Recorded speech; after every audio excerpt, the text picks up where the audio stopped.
Welcome friends, তোমাদের সকলকে স্বাগত জানাই আমার এই চ্যানেলে। আজকে এই ভিডিওতে আমি তোমাদের সাথে যেটা আলোচনা করব সেটি হচ্ছে পিএসসি ক্লার্কশিপের ইংলিশের সিলেবাস এবং তার স্ট্র্যাটেজি নিয়ে। দেখো, ইংলিশ হচ্ছে এমন একটা সাবজেক্ট যেটার নাম শুনেই অনেক স্টুডেন্ট কি হয় না, একটু ভয় পায় যে ইংলিশ আছে, অতএব এই পরীক্ষাটা আমি কি করে পাস করব। কিন্তু এই যে পিএসসি ক্লার্কশিপের যে এক্সামিনেশনটা, এখানে কিন্তু তুমি উইথাউট ইংলিশ বা ইংলিশ না পড়ে কিন্তু তুমি পরীক্ষা পাস করতে পারবে না। কারণ এখানে টোটাল 80 নম্বরের ইংলিশ আছে, প্রিলিমসে 30 নম্বরের, মেন্সে গিয়ে আবার 50 নম্বরের।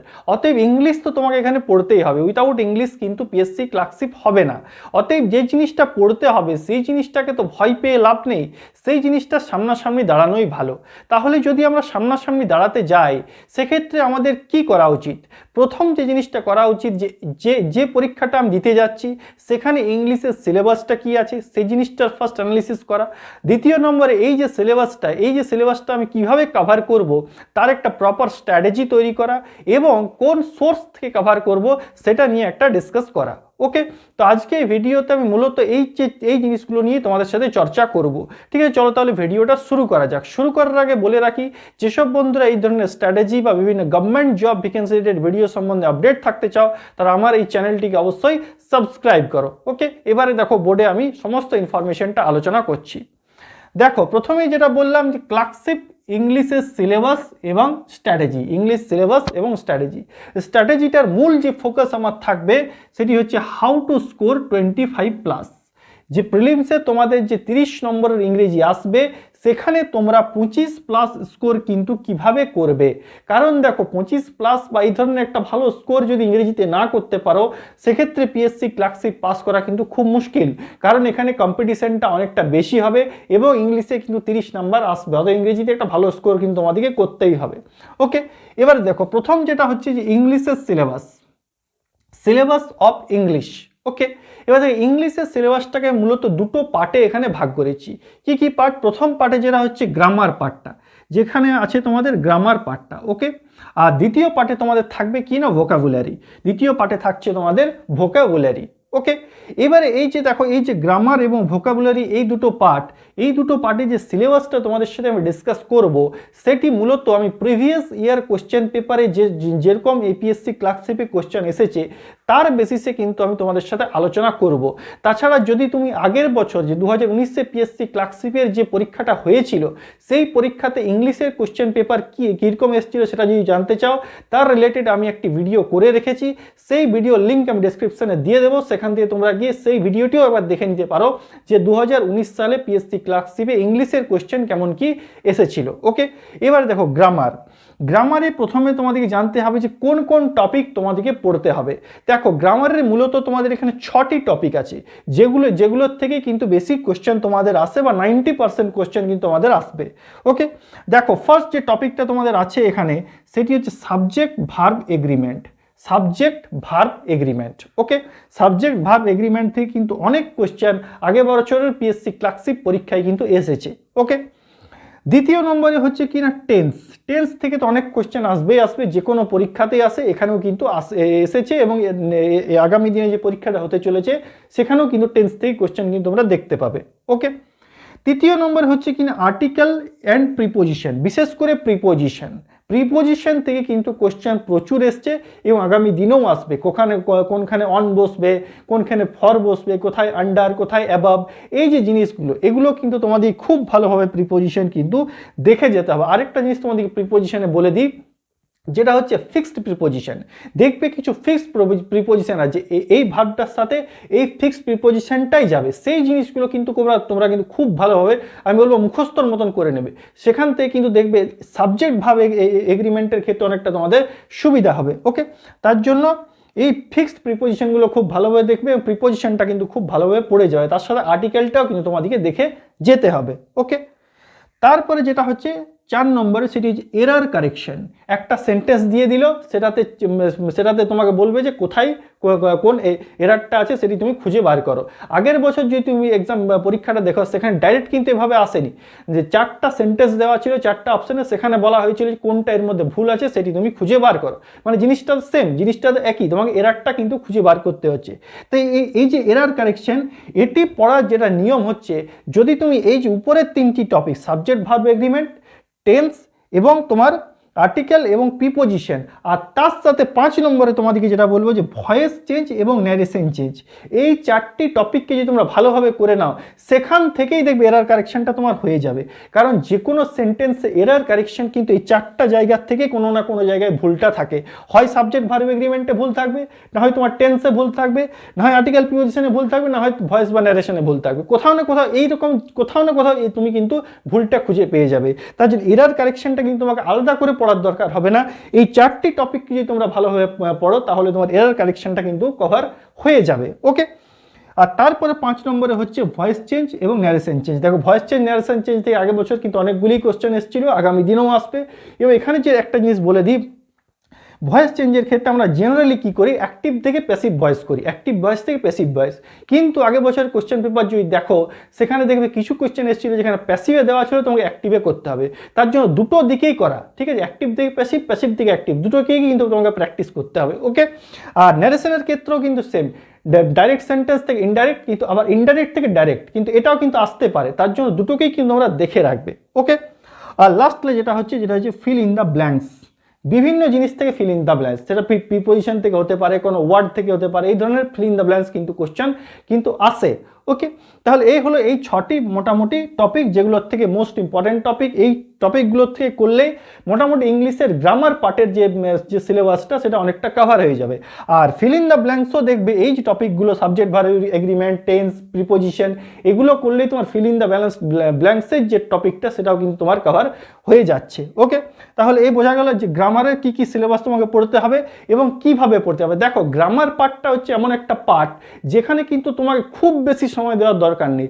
যদি 1 থেকে 2 মাস খুব ভালোভাবে কোনো ভালো সোর্স থেকে পড়ে যাও গ্রামারটা, তাহলে কিন্তু গ্রামারটা মানে ভোকাবুলারির থেকে আগে কিন্তু তুমি ক্লিয়ার করতে পারবে গ্রামারটা। ওকে, আর গ্রামারটা পড়ার সবচেয়ে ভালো সোর্স, যেটা তোমাদেরকে আমি দুটো বইয়ের নাম বলে দিচ্ছি, এই দুটো বইয়ের মধ্যে থেকে যদি একটার থেকে খুব ভালোভাবে পড়ো, তাহলে কিন্তু গ্রামারটা হয়ে যাবে। ফার্স্ট যে বইটা তোমাদেরকে বলছি হচ্ছে English for general competition by Neetu Singh. ঠিক আছে, নিতু সিং ম্যামের লেখা ইংলিশ ফর জেনারেল কম্পিটিশন বইটি। এই বইটি একটি খুব ভালো বই, যেখানে গ্রামারটি খুব ভালোভাবে মানে একদম রুল করে, নিয়ম করে করে খুব সুন্দর দেওয়া আছে। আর তাছাড়া যদি পড়তে চাও, তাহলে গ্রামার অ্যান্ড কম্পোজিশন বাই পিকে দে সরকার। এই দুটো বইয়ের থেকে যদি একটার থেকে তোমরা কিন্তু পড়ো গ্রামারটা, তাহলে কিন্তু তোমাদের গ্রামার যে পার্টটা, সেটা কিন্তু তোমাদের কভার হয়ে যাবে, আর কোনো কিছু পড়ার দরকার কিন্তু নেই। ওকে, বোঝা গেল গ্রামারটা। এরপরে আসছি ভোকাবুলারির কথায়। ভোকাবুলারিতে কি কি থাকে? দেখো, ভোকাবুলারিতে থাকে যে হচ্ছে 4টি তোমাদের মেন টপিক, যেখান থেকে প্রিভিয়াস ইয়ারে বেশি কোয়েশ্চেন কিন্তু এসেছে। কি কি টপিক না, মেন হচ্ছে 1 ওয়ার্ড সাবস্টিটিউশন। ঠিক আছে, 1 ওয়ার্ড সাবস্টিটিউশন আসে। দ্বিতীয় নম্বরে কি আসে না, অ্যান্টোনিমস অ্যান্ড সিনোনিমস আসে, অ্যান্টোনিমস এবং সিনোনিমস আসে। থার্ড নম্বর কি, ইডিয়ামস অ্যান্ড ফ্রেজাল ভার্বস বা ইডিয়ামস অ্যান্ড ফ্রেজেস। ওকে, আর 4 নম্বরে থাকে স্পেলিং বা সঠিক বানান, যেটাকে বলা হয় সঠিক বানান। এবার এখানে এই যে ভোকাবুলারি পার্টটা, এটা তোমরা কিভাবে কভার করবে? দেখো, প্রথমেই বলে দিই যে ভোকাবুলারি পার্টটার কিন্তু উপায় একটাই, সেটা হচ্ছে তোমাকে মুখস্থ কিন্তু করতে হবে, মনে রাখতে হবে, তাছাড়া কিন্তু ভোকাবুলারিটা কিন্তু ক্লিয়ার হবে না। ভোকাবুলারিতে তোমাদেরকে আমি প্রথম যেটা বলবো, সবাই যেটা করে, প্রথমে অ্যান্টোনিম সিনোনিমকে পড়তে যায়, কিন্তু অ্যান্টোনিম সিনোনিম প্রথমে পড়ো না, কারণ অ্যান্টোনিম সিনোনিমের সিলেবাস কিন্তু প্রচুর বড়। এটা প্রথমে কভার করতে না গিয়ে, প্রথম আমরা যেটা কভার করব সেটি হচ্ছে 1 ওয়ার্ড সাবস্টিটিউশন, কারণ এটা হচ্ছে একটা লিমিটেড টপিক। ঠিক আছে, লিমিটেড এর মধ্যে আমাদেরকে কিন্তু ক্লিয়ার হয়ে যাবে 1 ওয়ার্ড সাবস্টিটিউশনটা। দ্বিতীয় নম্বরে আমরা পড়বো ইডিয়ামস অ্যান্ড ফ্রেজটা। ঠিক আছে, এই দুটো যে টপিক, 1 ওয়ার্ড সাবস্টিটিউশন বা ইডিয়ামস অ্যান্ড ফ্রেজ, এই দুটোর সিলেবাস হচ্ছে একটু লিমিটেড। অতএব এখানে কিন্তু আমরা ইজিলি খুব কম সময়ে কিন্তু এই দুটো যে টপিক, এটাকে কিন্তু আমরা কভার কিন্তু করে নিতে পারি। যদি তোমার মনে হয় যে ইডিয়ামস ফ্রেজটা আমি প্রথমে পড়বো, সেটাও পড়তে পারো, তারপর তোমার 1 ওয়ার্ড সাবস্টিটিউশনটা পড়তে পারো। ওকে, থার্ড নম্বরে আমরা আসবো অ্যান্টোনিমস অ্যান্ড সিনোনিমসের কথায়, অ্যান্টোনিমস এবং সিনোনিমসের কথায়। এবারে অ্যান্টোনিম সিনোনিম পড়ার একটা টেকনিক আছে। কি টেকনিক? না তুমি অ্যান্টোনিম যে সেকশনটা, এই সেকশনটা কিন্তু তুমি পড়বে না, সিনোনিমসটা পড়ো, ঠিক আছে? দেখো একটা একটা ওয়ার্ডের 3টা 4টা 5টা করে সিনোনিমস থাকে। এবারে সেখানেও যদি তুমি সিনোনিমসটাও পড়লে, আবার অ্যান্টোনিমসটাও যদি পড়ে নাও, সেক্ষেত্রে কী হবে, যখন পরীক্ষায় হয়তো তুমি যেটা পড়েছো সেটাই এলো, মানে কমন তুমি পেলে, কিন্তু 4টা অপশনের মধ্যে আমার কনফিউশন হয়ে যাবে যে কোনটা অ্যান্টোনিম অ্যাকচুয়ালি আর কোনটা সিনোনিম। তার জন্য শুধুমাত্র যদি তুমি একটা ওয়ার্ডের সিনোনিমগুলোকে পড়ে নাও, তাহলে কি না পরীক্ষার হলে কিন্তু ইজিলি 4টা অপশনের মধ্যে 3টা অপশনকে বাদ দিতে পারবে, যেগুলো তো সিনোনিম, বাকি যে অপশনটা থাকছে সেটি হবে অ্যান্টোনিম। তার জন্য সিনোনিম অ্যান্টোনিমের ক্ষেত্রে কি করবে না, শুধুমাত্র সিনোনিমটা পড়বে, অ্যান্টোনিম পড়ার কিন্তু কোনো দরকার কিন্তু নেই। ওকে, আর স্পেলিংয়ের ক্ষেত্রে স্পেলিংকে আলাদা করে পড়ার কোনো দরকার নেই। যখন ওয়ান ওয়ার্ড সাবস্টিটিউশন পড়বে, অ্যান্টোনিম সিনোনিম পড়বে, বা ইডিয়ামস ফ্রেজ পড়বে, বা এই যে গ্রামার পার্টটা যখন পড়বে, যেটাই পড়বে প্রতিটি জিনিসের স্পেলিংগুলো একবার ভালোভাবে তোমরা দেখে নাও, তাহলে স্পেলিংটার জন্য বা সঠিক বানানোর জন্য আলাদা করে কিচ্ছু পড়ার তোমাদের আর কোনো প্রয়োজন হবে না। ওকে, এই হচ্ছে ভোকাবুলারি সিলেবাসটা। এবার এই ভোকাবুলারি যে সেকশনটা, এটি তোমরা বেস্ট তোমাদের প্রিপারেশনের সোর্স কী হবে, সেটি হচ্ছে general English by S P Bakshi. S P Bakshi স্যারের লেখা যে জেনারেল ইংলিশের যে বইটি, সেটি হচ্ছে ভোকাবুলারি যে সেকশনটা, সেই সেকশনটা তৈরি করার জন্য বেস্ট সোর্স। ওকে, এই যে বইগুলি বললাম এগুলি বেস্ট সোর্স, এগুলোর থেকেই তোমরা যদি প্রিপারেশন করো তোমাদের ইংলিশের প্রিপারেশনটা ভালো হবে। কিন্তু আবার বলে দিচ্ছি যে এই বইগুলি বললাম মানে এই বইগুলির থেকেই পড়তে হবে, অন্য কিছু পড়বো না এমন কিছু কথা নেই। তোমার কাছে যে বইগুলো আছে সেই বইগুলোর থেকেই পড়ো, সেই বইগুলোর থেকেই হবে। প্রতিটি বই কিন্তু ভালো বই, কোনো বইটাই খারাপ নয়। ওকে, আর কি না খুব একটা বেশি ঘেটো না, মানে অত্যধিক জায়গা থেকে নোটস কিন্তু নেবে না, যে কোনো একটা সোর্স থেকে, লিমিটেড সোর্স থেকে পড়ো, সেক্ষেত্রে তোমার প্রিপারেশনটা কিন্তু ভালো হবে। ওকে, এই হচ্ছে তোমার ভোকাবুলারি সেকশন এবং গ্রামার সেকশনটা, ভোকাবুলারি এবং গ্রামার সেকশনটা। ওকে, বোঝা গেল? এবং বইয়ের নামগুলো তোমরা বুঝতে পারলে। আরেকটা জিনিস বলে দিই যে এই যে 3টি বইয়ের নাম তোমাদেরকে বললাম, তার পারচেজ লিঙ্ক আমি ডেসক্রিপশানে দিয়ে দেবো, সেখান থেকে তোমরা একবার গিয়ে চেক করে নিতে পারো। কিন্তু যদি কারো কেনার থাকে আমি বলবো বাজারে গিয়ে কিনবে, বাজারে একটু দামটা কিন্তু কম হবে। ওকে, এই হচ্ছে বইগুলো। আর এরপরে ইংলিশে তোমরা কি করবে, এই যে টপিকগুলোর কি করবে না, তোমাদেরকে বারবার প্র্যাকটিস অ্যান্ড রিভাইজ। যেটি তুমি আজ পড়লে সেটিকে কিন্তু একবার রিভাইজ করতে হবে এবং সেটিকে বারবার কিন্তু প্র্যাকটিস কিন্তু করে যেতে হবে। প্র্যাকটিস যদি তুমি না করো, সেক্ষেত্রে তোমার কিন্তু পরীক্ষার হলে কিন্তু তুমি অ্যাপ্লাই কিন্তু ঠিক মতো করতে পারবে না। ওকে, আর তার সাথে কি করবে না, প্রিভিয়াস ইয়ার কোশ্চেন পেপার, বিগত 10 বছরের পিএসসি ক্লার্কশিপ এবং WBCS প্রিলিমস, এই যে দুটো পরীক্ষার ইংলিশের কোশ্চেন পেপার কিন্তু তোমাকে ভালোভাবে অ্যানালিসিস কিন্তু করতে হবে, খুঁটিয়ে অ্যানালিসিস করতে হবে। সেক্ষেত্রে দেখবে কিছু কোশ্চেন হয়তো দেখবে হুবহু কমন তোমরা কিন্তু পেয়ে যেতে পারো। কিন্তু 10 বছরের WBCS প্রিলিমস এবং পিএসসি ক্লার্কশিপের সমস্ত প্রিভিয়াস ইয়ার কোশ্চেন পেপারটা। ওকে, বোঝা গেল? আর একটা জিনিস যেটা খুব ইম্পর্ট্যান্ট, আরেকটা জিনিস তোমাদেরকে আমি বলে দিই, ইংলিশের প্রিপারেশনের ক্ষেত্রে তোমাদেরকে খুব হেল্প করবে, সেটি হচ্ছে একটি ইংলিশ নিউজ পেপার কিন্তু ডেলি পড়া। এবার ইংলিশ নিউজ পেপার ডেলি পড়া মানে যে ডেলি তোমাকে একটা করে ইংলিশ নিউজ পেপার কিনে পড়তে হবে এমন কিন্তু নয়। তুমি পুরনো কারো কাছে জোগাড় করে পড়তে পারো, বা এমনি করতে পারো যে একদিন একটা কিনলে সেটিকে 3 দিন 4 দিন খুঁটিয়ে পড়লে। এভাবে কিন্তু তোমরা নিজের যে নিউজ পেপার পড়ার অভ্যাসটা কিন্তু তোমরা তৈরি করতে পারো। দেখো, নিউজ পেপারটা যদি তোমরা ভালোভাবে পড়ো, সেক্ষেত্রে তোমরা অনেক কিছু বেনিফিট পাবে। কি হবে, ইংলিশ যেটা একদম রিডিং ভালোভাবে পড়া, প্রথম সেই জিনিসটা তোমাদের ডেভেলপ হবে। দ্বিতীয়, নতুন বিভিন্ন ওয়ার্ড কিন্তু তোমরা শিখতে পারবে, সেক্ষেত্রে অ্যান্টোনিম সিনোনিমের ক্ষেত্রে সুবিধা হবে। One word substitution, phrasal verb, এগুলোর ক্ষেত্রে তোমাদের অনেকটা হেল্প হবে। ওকে, বিভিন্ন যে এই যে সাবজেক্ট ভার্ব এগ্রিমেন্টগুলো কেমন থাকে, টেন্সগুলো কেমন থাকে, এই জিনিসগুলো তোমরা ক্লিয়ারলি বুঝতে পারবে। বা বিভিন্ন এডিটোরিয়ালগুলো যদি তোমরা পড়ো, সেক্ষেত্রে মেন্স যখন পরীক্ষা দেবে সেক্ষেত্রে লেখার ক্ষেত্রে অনেকটা সুবিধা হবে। তার জন্য কি না, একটা ইংলিশ নিউজ পেপার, আমি বলছি না ডেলি কিনতে, বা দ্য হিন্দু পড়ারও দরকার নেই, হিন্দু অনেকটা হার্ড হয়ে যাবে।